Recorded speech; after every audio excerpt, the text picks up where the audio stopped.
আল্লাহ নেয়ামত দিলেও আমি নেয়ামত নিতে রাজি না। আমি দরজা লাগায় রাখবো, জানলা লাগায় রাখবো, রাস্তাই বন্ধ রাখবো, আল্লাহ নেয়ামত যাতে আসতেই না পারে।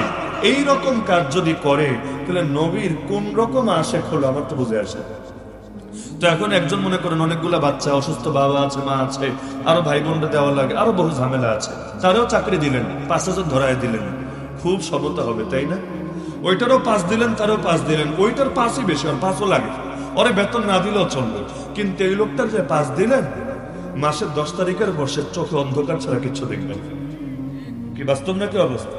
আপনার 2টা ছেলে আছে, একটার বয়স 20 বছর আর একটার বয়স 5 বছর। 20 বছরের বাচ্চারে ডেইলি আপনি দেন 500 টাকা হাত খরচ, পকেট খরচ, আর 5 বছরের বাচ্চা ওরে ডেইলি দেন 5 টাকা 10 টাকা।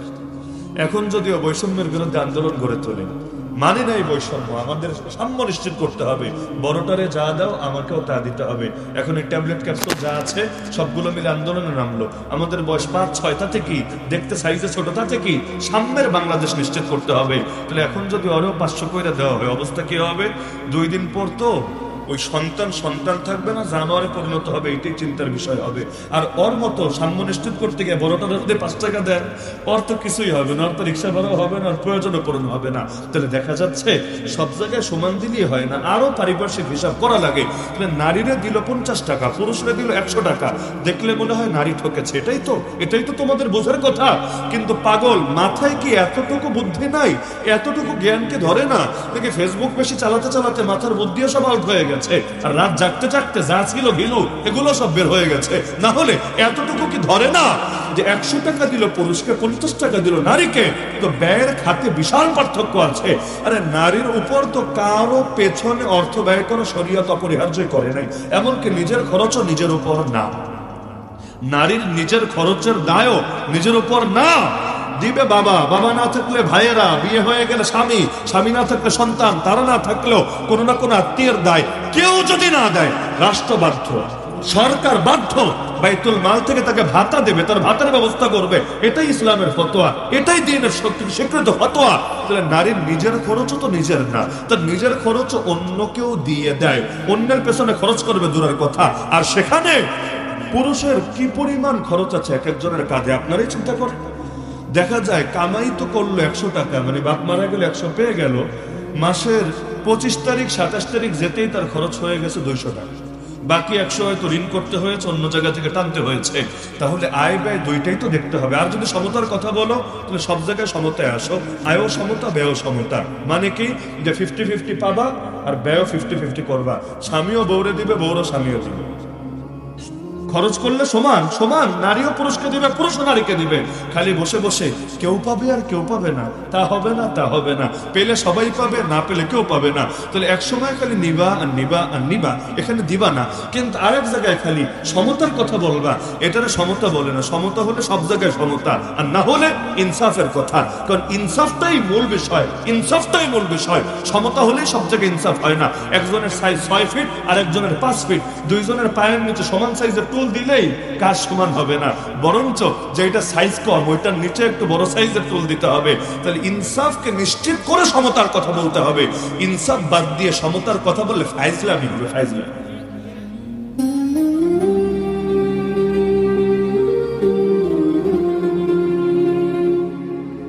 কি কষ্ট পাচ্ছেন নাকি আপনি?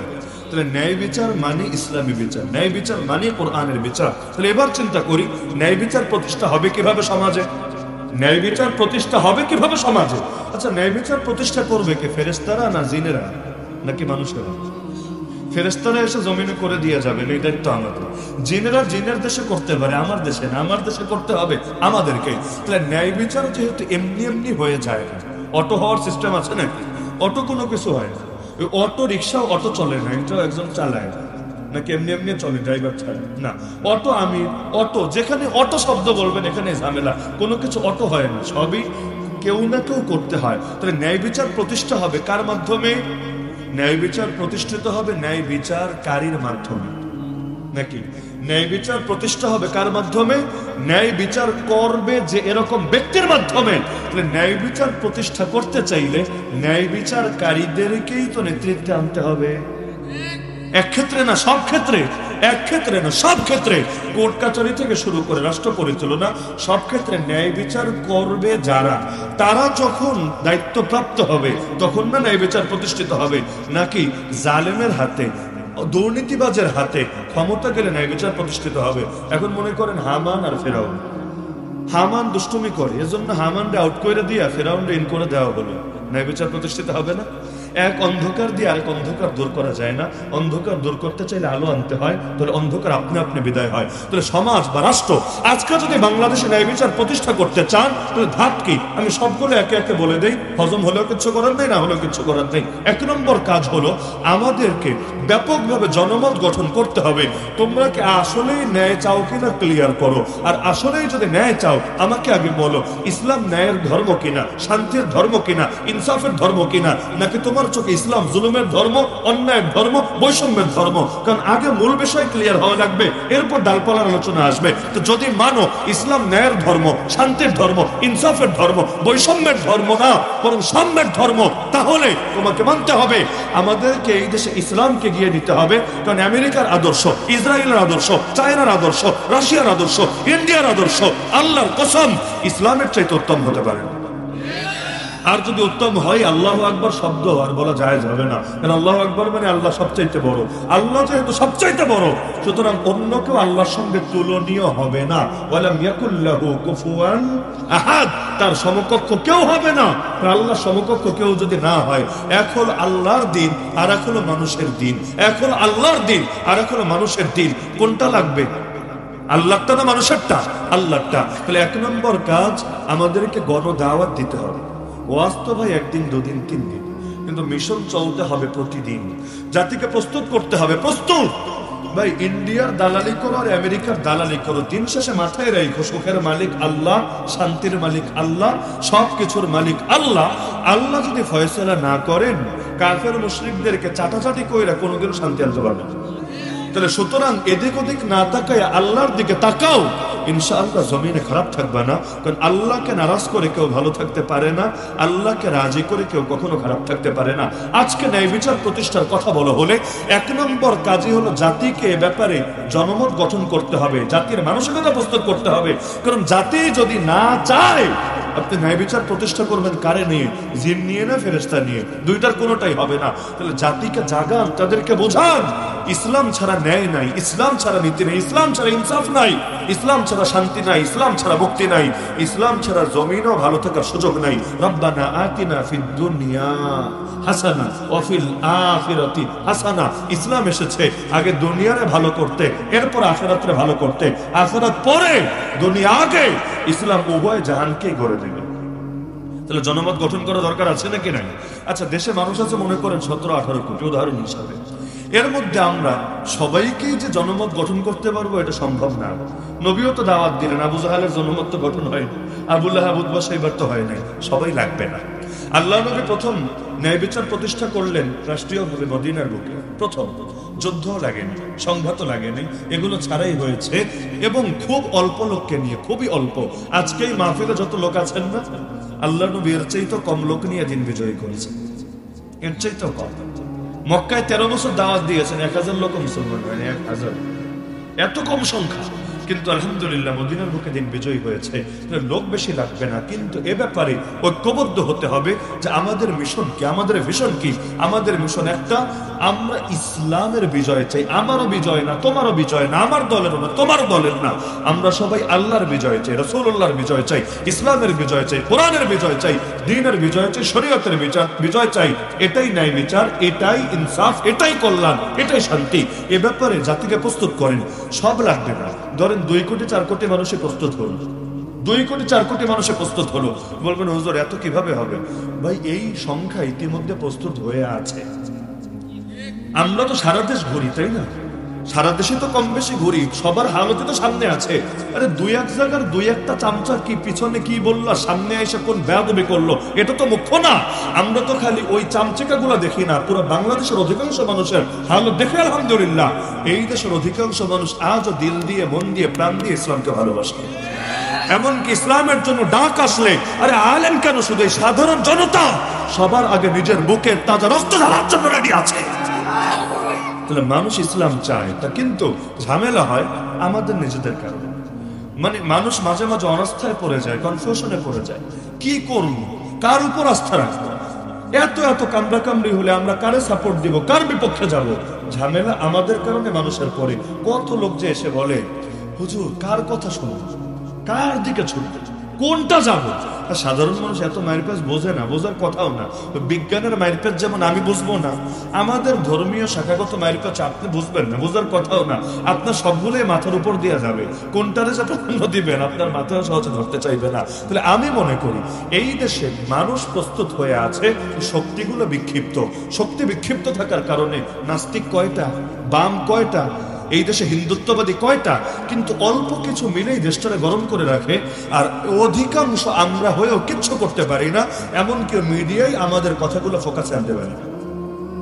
আমরা কি চাই এগুলো মেইনস্ট্রিম মিডিয়া আসে? আমরা কি ভাবি, কিভাবে চিন্তা করি, এগুলো আসে? এখনো পর্যন্ত বাংলাদেশের অনেক এলিটরা ভাবে ইসলাম আসলে মনে হয় সব শেষ, মানে ওদের জুলুম হবে, ওদের শেষ হবে, ওদেরকে বস্তায় প্যাকেট করে রাখবে, এই হবে সেই হবে। কিন্তু ইসলাম যে প্রতিটা শ্রেণীর অধিকার নিশ্চিত করবে এখনো জাতিকে বোঝানো হয় নাই। আরে কৃষকের কি ফায়দা, নারীর কি ফায়দা, শ্রমিকের কি ফায়দা, মজদুরের কি ফায়দা, যারা দোকানদারি করে এদের কি ফায়দা, ড্রাইভারদের কি ফায়দা, এভাবে প্রতিটা সেক্টর ইসলাম আসলে কি ফায়দা জাতি কিন্তু এখনো বুঝতে দেওয়া হয় নাই। বাম আদর্শ আসলে কি ফায়দা, প্রচুর আলোচনা হয় পত্র পত্রিকা টেলিভিশনে।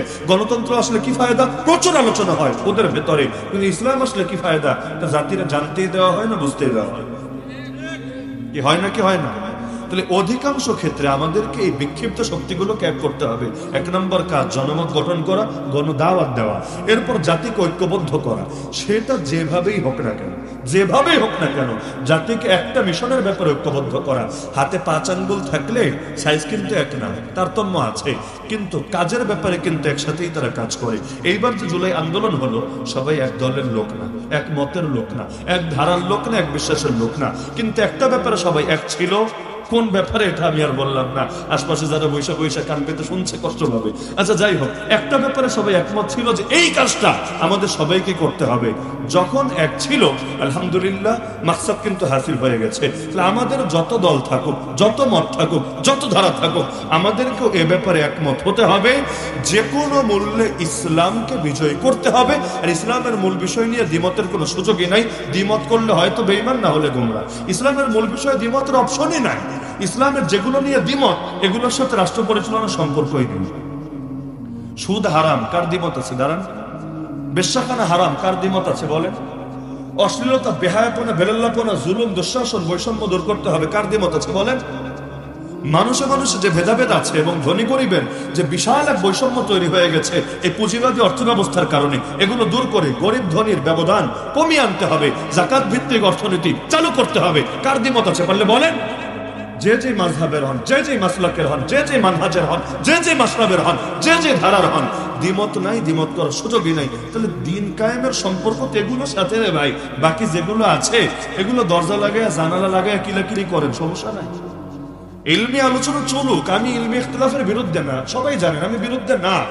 ইলমি ইখতিলাফ কেন হবে? ইলমি ইখতিলাফের দ্বারা দ্বীনের ফায়দা, আসলেই ফায়দা।